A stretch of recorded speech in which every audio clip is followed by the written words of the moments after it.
সবাইকে অনেক অনেক প্রীতি ও শুভেচ্ছা জানিয়ে শুরু করছি আজকের ক্লাস। আমি Mahmud Hasan, course coordinator and teacher, radium science academy, জীববিজ্ঞান বিভাগ।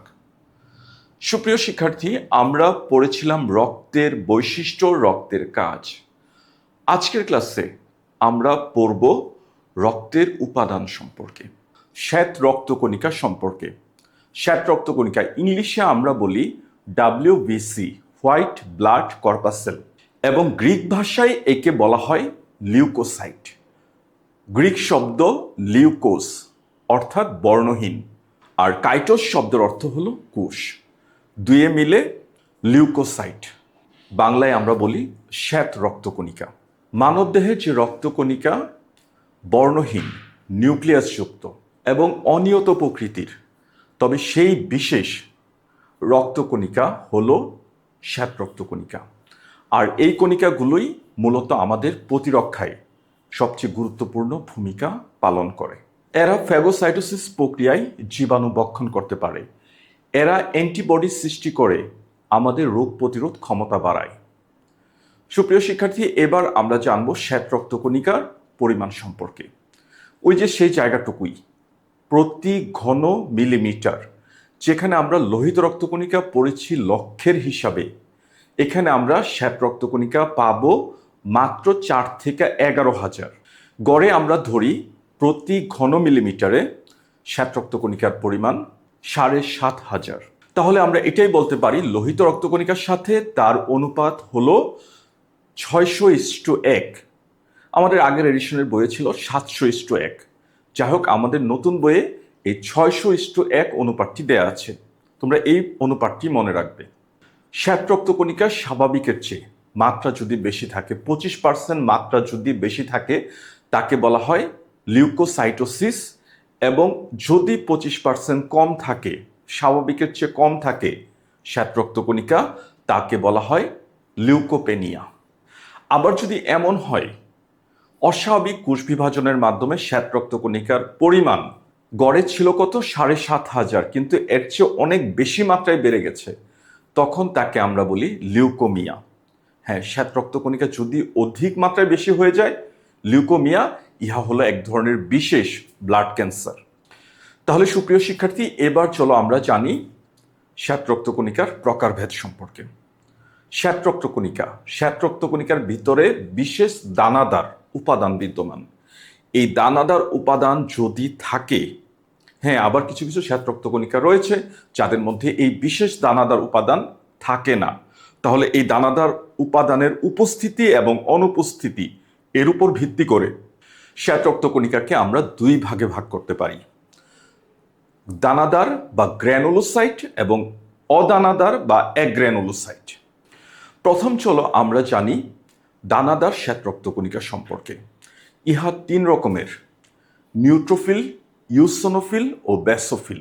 যদি নিরপেক্ষ থাকে, অম্লক্ষার নিরপেক্ষ, তাহলে নিউট্রোফিল। নামের মধ্যে নিউট্রাল, এজন্য আমরা এটাকে ধরি নিউট্রোফিল। আর যদি অম্লীয় প্রকৃতির থাকে, তবে তাকে আমরা বলি ইউসোনোফিল। আর যদি খাড়া শক্ত বা ক্ষারীয় প্রকৃতির থাকে, তাকে আমরা বলি বেসোফিল। তাহলে চলো আমরা প্রথম জানবো নিউট্রোফিল সম্পর্কে।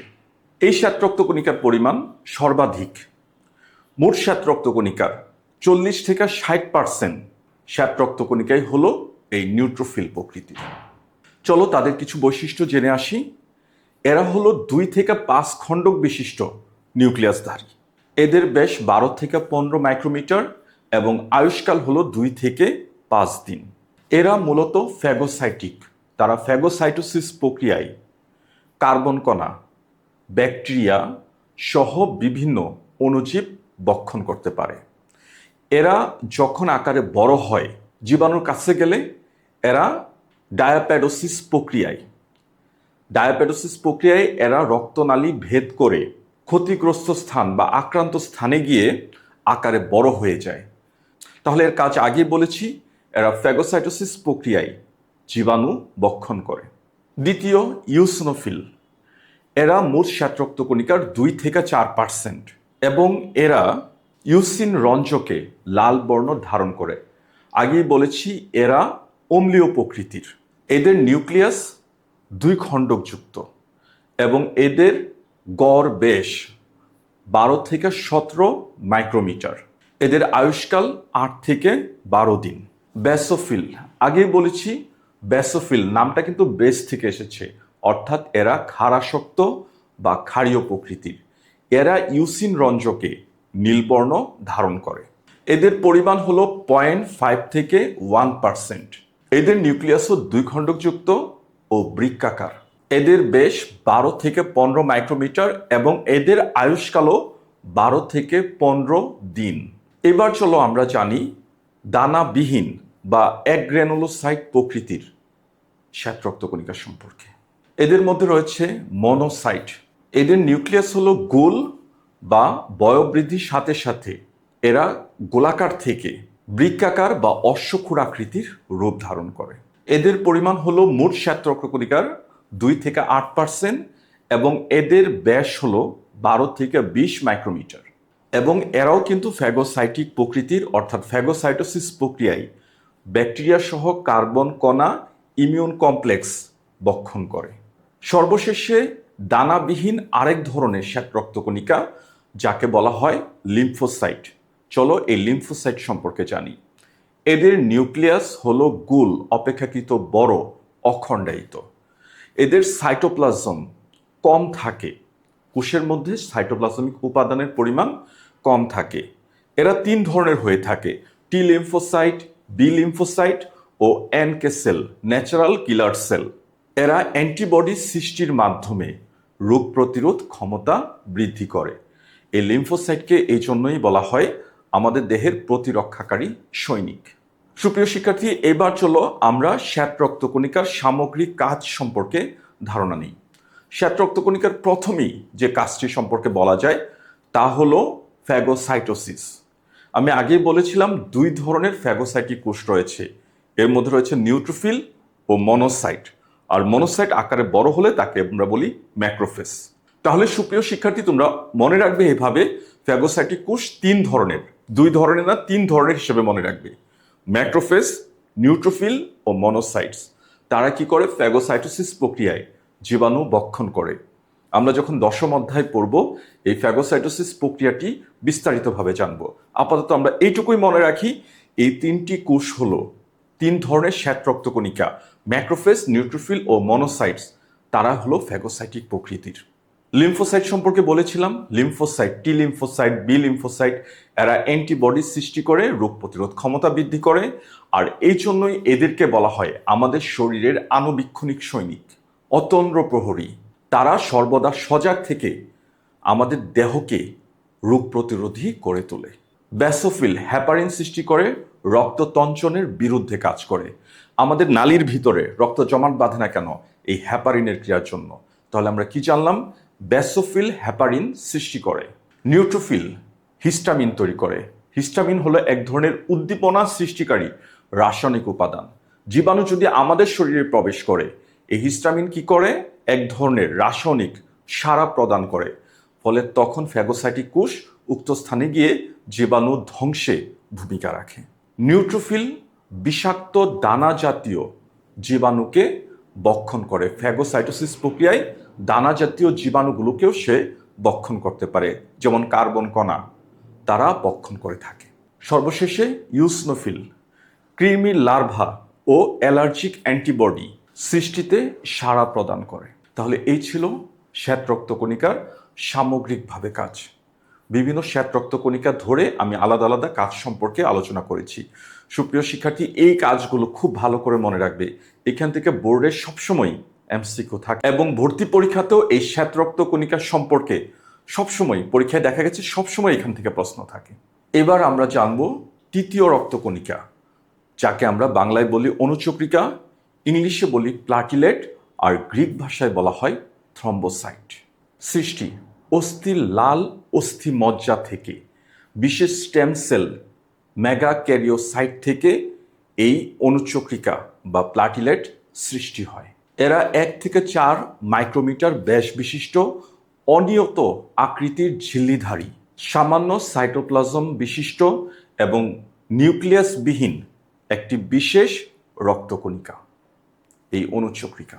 প্রতি ঘন মিলিমিটারে আমরা জানতেছি পরিমাণ প্রতি ঘন মিলিমিটারে, অর্থাৎ আগে যে কণিকা আমরা যতটুকু আয়তনের মধ্যে হিসাব করেছি ঠিক একই জায়গার মধ্যে প্রতি ঘন মিলিমিটারে এর পরিমাণ ১.৫ লক্ষ থেকে ৪ লক্ষ পর্যন্ত থাকতে পারে। আমাদের শরীরে প্রতিদিন ২০০ বিলিয়ন, আমি আবারও বলছি সংখ্যাটি ২০০ বিলিয়ন বা ২০,০০০ কোটি অনুচক্রিকা বা প্লাটিলেট তৈরি হয়। আয়ুষ্কাল, এদের আয়ুষ্কাল ৫ থেকে ৯ দিন এবং এরাও লোহিত রক্তকণিকার মতো যকৃৎ, প্লীহা, থাইমাস এসব অঞ্চলে গিয়ে মারা যায়। এই অনুচক্রিকা, লোহিত রক্তকণিকা প্লীহায় গিয়ে মারা যায়, এই জন্য প্লীহাকে বলা হয় রক্তকণিকার গুরুস্থান। কাজ, আমরা অনুচক্রিকার কাজ সম্পর্কে চলো বিস্তারিতভাবে জেনে নেই। আমরা প্রথমেই জানবো অনুচক্রিকার কাজ হলো সে রক্ত তঞ্চন ঘটায়, সে প্লাক সৃষ্টি করে রক্ত তঞ্চনে ভূমিকা রাখে। রক্ত তঞ্চন ক্রিয়া ত্বরান্বিতর জন্য বিভিন্ন ব্লাড ক্লটিং ফ্যাক্টর, সুপ্রিয় শিক্ষার্থী আমরা পরবর্তী ক্লাসে জানবো রক্ত তঞ্চন সম্পর্কে। আমরা আপাতত এইটুকু জানি সে বিভিন্ন রকমের রক্ত তঞ্চনকারী ফ্যাক্টর সৃষ্টিতে ভূমিকা রাখে। প্রয়োজন শেষে সে জমাট রক্ত বিগলনে সহায়তা করে। সে প্রদাহ বা ব্যথা সৃষ্টির মাধ্যমে ফ্যাগোসাইটিক নিউট্রোফিল ও ম্যাক্রোফেজকে তার দিকে আকৃষ্ট করায়, অর্থাৎ রাসায়নিক উদ্দীপনায় সাড়া প্রদান করে। রক্তবাহিকার অন্তঃপ্রাচীর এপিথেলিয়াম স্তর সুগঠিত করার জন্য, পুনর্গঠিত করার জন্য প্রয়োজনীয় গ্রোথ ফ্যাক্টর সে নিঃসরণ করে। কাটা স্থান থেকে রক্ত তঞ্চনের জন্য, রক্তনালীর সংকোচনের জন্য সেরাটোনিন নামক রাসায়নিক ফ্যাক্টর সৃষ্টি করে রক্ত তঞ্চনে বা রক্তনালীর সংকোচন ক্রিয়াকে উদ্বুদ্ধ করে।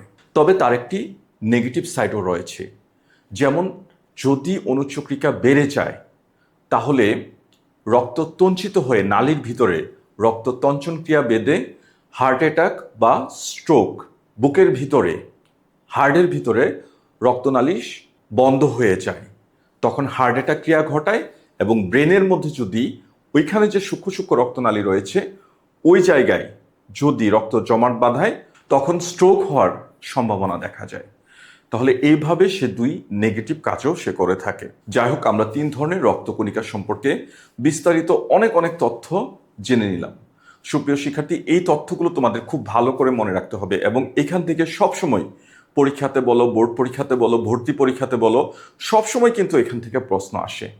তাহলে আশা করি প্রথম থেকে শেষ পর্যন্ত এই অংশগুলো খুব ভালো করে মনে রাখবে এবং এই তথ্যগুলো কিন্তু এক এক বইয়ে এক এক রকমের, কিন্তু বেসিক যে তথ্যগুলো আছে, যে রেঞ্জগুলো বলেছি তার কাছাকাছি রেঞ্জগুলো তোমাদের মাথায় রাখতে হবে। তাহলে প্রথম থেকে শেষ পর্যন্ত সাথে থাকার জন্য সবাইকে আবারও অনেক ধন্যবাদ জানিয়ে আজকের মতো ক্লাস এখানেই শেষ করছি।